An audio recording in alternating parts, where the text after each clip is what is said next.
Hi, guys. Join me as I take on the challenge of saving my dying orchids with these easy tips. Can I bring them back to life? Let's find out. Orchids are one of the most beautiful and delicate plants out there, and it's heartbreaking when they start to decline. But the good news is that with the right care and attention, you can bring them back to life. In this video, we are going to explore the common mistakes that can lead to an orchid's demise, and more importantly, the easy tips to save them. One of the biggest mistakes orchid owners make is overwatering. It's easy to get caught up in the idea that more water equals healthier plants, but that's not the case with orchids. These plants are adapted to survive in humid environments with minimal rainfall. So when we drown them with water, they start to rot. Another common challenge is improper lighting. Orchids needs bright indirect light to thrive, but direct sunlight can scorch their leaves and cause them to wilt. Then there are pests like mealybugs, spider mites, and scale that can suck the life out of your orchids. And finally, diseases like root rot and leaf spot can also cause an orchid to decline. These challenges can seem overwhelming, but don't worry, they are not impossible to overcome. With few simple changes to your care routine, you can bring your orchid back to its former glory. It's all about understanding the unique needs of these beautiful plants and making a few adjustments to give them what they need to thrive. So let's dive into the specific tips for saving your dying orchid. First, let's talk about watering.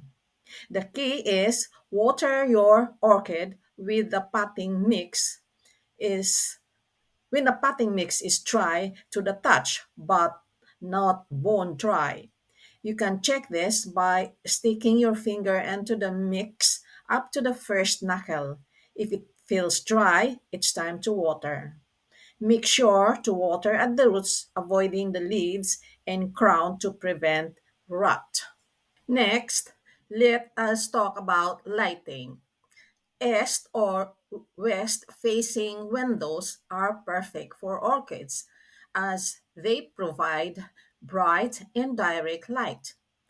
If you cannot provide natural light, you can use grow lights, but make sure they're not too intense. Another crucial tip is to check your orchids regularly for pests and diseases. Inspect the leaves and stem for any sign of infestation or infection and treat promptly if you find any issues. It is also important to repot your orchids every 2 to 3 years as the potting mix can break down over time, causing the plant to decline. Finally, fertilize your orchid regularly with a balanced fertilizer to provide it with the nutrients it needs to thrive. I want to share a personal story with you. I had an orchid that was on its last leg with wilted leaves and a rotting rot system.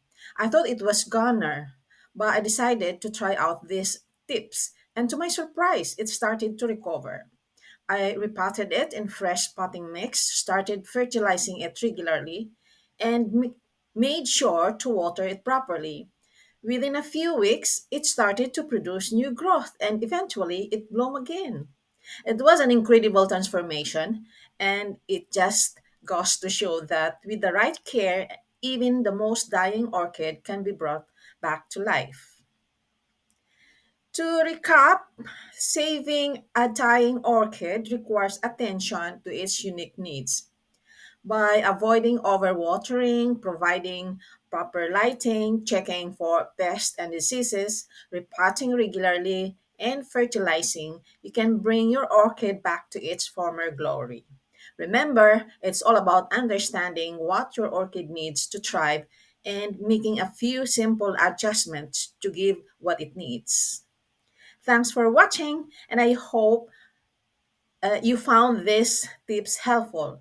If you have any experience with saving dying orchids, please share your stories in the comments below.